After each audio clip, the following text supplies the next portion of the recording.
خبر شامل کرتے ہیں کراچی سے۔ ہمارے نمائندے عدنان غوری کی اس رپورٹ کے مطابق کراچی کھوکھرا پھاٹک کے قریب K4 منصوبے سے لوہے کے پائپ چوری ہونے کا معاملہ اسٹیل ٹاؤن پولیس نے چوری کی کوشش ناکام بنا دی۔ SSP ملیر کاشف افتاب عباسی کی ہدایت پر اسٹیل ٹاؤن پولیس کی کاروائی۔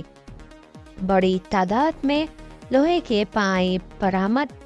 SHO Steel Town sub inspector Muhammad Khan نے موقع سے ایک ٹرک، ایک موٹر سائیکل اور 10 عدد گیس سلنڈر برآمد کر لیے۔ واٹر بورڈ افسران کی مدعیت میں اسٹیل ٹاؤن تھانے میں مقدمہ درج۔ واقعے میں ملوث افراد کو جلد گرفتار کیا جائے گا۔